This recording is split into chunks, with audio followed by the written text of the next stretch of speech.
Good evening friends, मैं शिव शर्मा आपके अपने YouTube channel let's crack it पर आप सभी का स्वागत करता हूं। आज हम एक नई कक्षा के साथ लौट आए हैं आपके समक्ष और उम्मीद करता हूं आपने आपकी तैयारी सुचारू रूप से स्टार्ट कर दी होगी और आप अपना अध्ययन में सफल हों, ऐसी मैं उम्मीद रखता हूं। तो आज का जो हमारा टॉपिक है, पिछली कक्षा में हमने अभिवृद्धि और विकास के बारे में सामान्य जानकारी ली थी कि अभिवृद्धि क्या होती है, विकास किस प्रकार विकास क्या होता है। उसी प्रकार आज हमारी चर्चा है कि अभिवृद्धि और विकास दोनों एक दूसरे के पूरक होते हैं, ये हमने पिछली कक्षा में पढ़ा था। और आज हम इन दोनों के अंतर यानी डिफरेंस, इन दोनों में क्या डिफरेंस होता है ग्रोथ एंड डेवलपमेंट के अंतर्गत, वो हम जानेंगे साथियों। तो शुरुआत करते हैं आज की कक्षा की। ऊपर आप हेडिंग देखे होंगे अभिवृद्धि एवं विकास। अभिवृद्धि में पहला जो लिखा गया है क्रम संख्या 1 पर, केवल शारीरिक पक्ष में होने वाली परिवर्तन। जी हाँ साथियों, ये हमने पिछली कक्षा में भी पढ़ा था। अभिवृद्धि का आशय सिर्फ और सिर्फ केवल शारीरिक जो परिवर्तन होते हैं हमारे शरीर में उनसे हैं। और इसी प्रकार विकास की तरफ देखें तो संपूर्ण पक्षों में होने वाला परिवर्तन। जी हाँ साथियों, हमने देखा था विकास 4 पक्षों के अंतर्गत होता है। पहला था हमारा शारीरिक पक्ष, दूसरा मानसिक, तीसरा सामाजिक और चौथा था सामाजिक पक्ष। तो विकास की अगर हम बात करेंगे तो चारों पक्षों में वह होता है। चारों पक्ष आप जानते हैं, शारीरिक पक्ष हो गया आपका, और सामाजिक पक्ष हो गया, मानसिक पक्ष हो गया, और लास्ट हो गया हमारा सामाजिक पक्ष जो बहुत ही महत्वपूर्ण है। इधर हम अगर अभिवृद्धि की तरफ देखें तो दूसरा जो बिंदु है वो है लंबाई, चौड़ाई व भार में वृद्धि। जी हाँ दोस्तों, अभिवृद्धि का आशय लंबाई अर्थात हाइट के अंतर्गत, चौड़ाई हमारी जो वेट वगैरह है उसमें जो अंतर आता है, और भार जो हमारा वेट में जो गेनिंग होती है वो कहीं ना कहीं अभिवृद्धि की ओर इंगित करता है, अभिवृद्धि को इंगित करता है। जो हमारी लंबाई जो चौड़ाई होती है, जो भार बढ़ता है, वो हमारी अभिवृद्धि है एक प्रकार से। दूसरी ओर हम देखें कार्य क्षमता में वृद्धि। जी हाँ दोस्तों, इसे एक उदाहरण के तौर पे समझिए, कोई बालक है जिसका शारीरिक विकास अच्छे तरीके से हुआ है, लेकिन कहीं ना कहीं उसमें कुछ ना कुछ कमी होती है। एक आप मोटे और तगड़े व्यक्ति को लीजिए और एक पतले बंदे को लीजिए, उनसे आप दौड़ करवाइए 5 किलोमीटर की, ठीक है। जहां अगर हम शारीरिक रूप से देखें तो कौन ज्यादा सक्षम नजर आता है? जो मोटा है, तगड़ा है, अच्छा खासा है। लेकिन कहीं ना कहीं जब बात कार्य क्षमता की बात आएगी तो कौन आगे निकलेगा? जिसका विकास अच्छे से हुआ होगा कार्य क्षमता में, जिसके अंदर इम्यूनिटी पावर ज्यादा होगी, वो कहीं ना कहीं विकास ज्यादा करेगा। उसी प्रकार हम बात करते हैं, जो यहाँ बात की गई कार्य क्षमता में वृद्धि, कोई समस्या समाधान करना हो, ठीक है, तो चाहे किसी के कितने भी डंबल्स हो, कितने भी मतलब कितनी भी उसके पास शारीरिक रूप से मजबूती हो, लेकिन जरूरी नहीं कि वो समस्या समाधान अच्छे से कर पाएगा, ठीक है। तो कार्य क्षमता, वर्क की कैपेसिटी है, वो ज्यादा इंपॉर्टेंस रखती है विकास के क्षेत्र में, ठीक है। तीसरा बिंदु हम देखते हैं संकुचित अर्थ है। सामान्य सी बात है, समझ में आ गया होगा। शारीरिक जो एकमात्र जो पक्ष है, शारीरिक पक्ष, वो संकुचित अर्थ को दर्शा रहा है अभिवृद्धि के अंतर्गत। और वहीं हम व्यापक अर्थ लिखा गया है, क्योंकि चारों जो क्षेत्र हैं विकास के, शारीरिक हो गया, मानसिक हो गया, सामाजिक हो गया, सामूहिक हो गया, तो वो कहीं ना कहीं इसमें सम्मिलित है। तो व्यापक रूप है, व्यापक का अर्थ होता है बड़ा, मैक्रो, ओके, और संकुचित का होता है माइक्रो, ओके, छोटा क्षेत्र, छोटा अर्थ होता है। एक पक्षीय, और इधर लिखा गया है बहुपक्षीय। एक पक्षीय है, अभिवृद्धि को सम्मिलित किया गया है, केवल शारीरिक पक्ष सम्मिलित है तो एक पक्ष हो गया है। बहुपक्ष है क्योंकि चारों पक्ष सम्मिलित किए गए हैं, शारीरिक किया गया है, मानसिक किया गया है, सामाजिक किया गया है और सामूहिक पक्ष सम्मिलित किया गया है, तो बहुपक्षीय कहलाता है। पांचवा है बाह्य स्वरूप। जी हाँ, अभिवृद्धि का जो स्वरूप है बाह्य स्वरूप होता है। हाइट बढ़ रही है, आप देख सकते हैं, ठीक है, चौड़ाई अगर बढ़ रही है बंदे की, चेस्ट इंक्रीज हो रही है, तो कहीं ना कहीं वो क्या हो गया? बाह्य स्वरूप हो गया। वेट बढ़ रहा है, बाह्य स्वरूप हो गया। और उधर ही हम देखें बाह्य व आंतरिक स्वरूप। जी हाँ साथियों, बाह्य इसलिए सम्मिलित किया गया है कि शारीरिक जो है, जो हमारा अभिवृद्धि है, वो कहीं ना कहीं विकास में सम्मिलित है, ठीक है। तो जैसी बात है, बाह्य स्वरूप तो इसमें आएगा ही। और एक है आंतरिक स्वरूप। आंतरिक स्वरूप भी सम्मिलित है। किस प्रकार सम्मिलित है? कि आपके सोचने का तरीका, समस्या समाधान करने का तरीका, निर्णय लेने का तरीका, ठीक है, आप अपने समय के ऊपर नियंत्रण रखे किस प्रकार रखते हैं, तो वो जो आंतरिक चीजें हैं, ठीक है, वो भी कहीं ना कहीं किसमें सम्मिलित है? आंतरिक जो हमारा स्वरूप है वो भी विकास में सम्मिलित है। कि हम समय के ऊपर किस प्रकार नियंत्रण रखते हैं, समस्या का समाधान किस प्रकार करते हैं, वो हमारा आंतरिक स्वरूप है, ठीक है। तो वो विकास के अंतर्गत सम्मिलित किया गया है। छठे बिंदु पर चलते हैं, जो 6th पॉइंट है, कुछ समय पश्चात रुक जाती हैं। जी हाँ, अभिवृद्धि कुछ समय पश्चात रुक जाती है। 20 साल, 21 साल, 22 साल तक आपकी जो भी वृद्धि होनी है, हाइट बढ़ना है, या हमारे जो शरीर में जितने परिवर्तन होने होते हैं वो हो जाते हैं, उसके बाद अभिवृद्धि नहीं होती है, ठीक है। ऐसा नहीं हुआ कि कभी किसी 55 साल या 45 साल, 35 की उम्र में किसी की हाइट बढ़ गई हो, कभी सुना है क्या? नहीं होता ना। तो कुछ समय पश्चात यानी 21-22 लास्ट होता है जब ये रुक जाती है। लड़कियों में और लड़कों में, दोनों में अलग अलग इसमें मापदंड है। आगे हम बात करें जीवन पर्यंत चलना। बिल्कुल, आप 55 की उम्र में भी कुछ ना कुछ नया सीख सकते हैं, ठीक है। 3 साल का बच्चा हमेशा कुछ नया सीखता रहता है, लेकिन आप अगर 55, 45, 35 के वर्ष में भी आप अगर हो, उस उम्र में हो, तो आप कहीं ना कहीं कुछ ना कुछ विकास कर सकते हैं, कुछ ना कुछ नया सीख सकते हैं।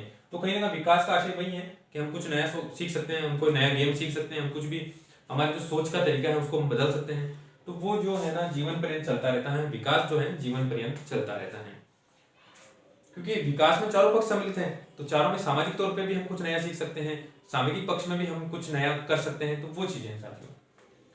7वां बिंदु है सीधे मापा व तोला जा सकता है। जी जाहिर सी बात है, हम हमारी हाइट को माप सकते हैं, चेस्ट को माप सकते हैं कितनी चौड़ी है किस तरीके से, और हम हमारे वेट को माप सकते हैं, हमारे हाथों की लंबाई देख सकते हैं, मजबूती देख सकते हैं। तो कहीं ना कहीं उनको सीधा मापा जा सकता है। तोल को हम वजन को देख सकते हैं, 10 किलोग्राम, 50 किलोग्राम, 100 किलोग्राम, वो चीजें साथियों। हाइट को हम देख सकते हैं कितने 172 सेंटीमीटर है, 180 सेंटीमीटर, इस प्रकार से साथियों। उसी तरह इधर देखें हम विकास में सीधे मापन संभव नहीं। जी हाँ साथियों, अब आप किस प्रकार सोचते हैं, आप किस प्रकार किसी समस्या का समाधान करते हैं, किसी पजल को किस प्रकार सोल्व करते हैं कितनी आसानी से, या आप जब आपके सामने नवीन समस्या आती है तो आप अपने समय को पर किस प्रकार नियंत्रण करते हैं, उस चीज को कहीं ना कहीं सीधा मापा नहीं जा सकता कि यार इसका 10% समय को पर नियंत्रण है, 50% समय को भी नियंत्रण है। नहीं साथियों, ये नहीं हो पाएगा। ठीक है, ये कभी भी मापा नहीं जा सकता, सीधे मापन इसका संभव नहीं है। किसी भी डिजिट में हम इसे एक तरीके से बोले, किसी भी डिजिट में हम इसको काउंट नहीं कर सकते। किसको? विकास को। आगे हम देखते हैं, ये हो गया 7वां बिंदु, सीधे मापन संभव नहीं है। 8वां बिंदु है परिमाणात्मक, मात्रात्मक, संख्यात्मक, यानी हम परिमाण के आधार पे मात्रा में इसे हम कन्वर्ट कर सकते हैं, संख्या में हम इसे बता सकते हैं कि 10 किलोग्राम है वजन, 50 किलोग्राम है। मात्रा के आधार पर हम देख सकते हैं किसकी लंबाई कितना है। ठीक है, तो वेट वगैरह जो होती है, हाइट वगैरह जो होती है, उसे हम तीनों रूप से दर्शा सकते हैं, परिमाण के आधार पर, मात्रात्मक के आधार पर, संख्यात्मक के आधार पर। उसी प्रकार हम बात करें गुणात्मक व परिमाणात्मक। जी हाँ साथियों, कोई बच्चा कितना अच्छा है, शिष्टाचारी है या अशिष्टाचारी है, किस प्रकार वह बिहेव करता है, किस प्रकार वो सोशलाइजेशन में है, वो चीजें जो है वो गुण के आधार पर आंकी जा सकती है। या तो कोई लड़का अच्छा ही होगा या फिर बुरा ही होगा। ठीक है, आप उसे इंगित नहीं कर सकते हो कि 20 नंबर या 50 नंबर नहीं दे सकते हो। इस प्रकार से सोशलाइजेशन हो गया है, इमोशनल रूप से कितना मजबूत है, उसके गुण देखे जाएंगे। ठीक है, किसी भी प्रॉब्लम को सोल्व करने का किस प्रकार तरीका आजमाता है, किस स्पीड में आजमाता है, किस तरीके से सोल्व करता है, किस मेथड से करता है, ये सब गुण और परिमाण के आधार पे ही हम उसे देख सकते हैं। आगे हम बात करते हैं, जो 9वां बिंदु है हमारा रचनात्मक परिवर्तन। जी हाँ साथियों, अभिवृद्धि में हमेशा रचनात्मक परिवर्तन, यानी कुछ ना कुछ प्लस होगा। हाइट प्लस हो रही है तो ही वो अभिवृद्धि कहलाएगी। ठीक है, आपका वेट बढ़ रहा है तो वो प्लस है, अभिवृद्धि के अंतर्गत आएगा।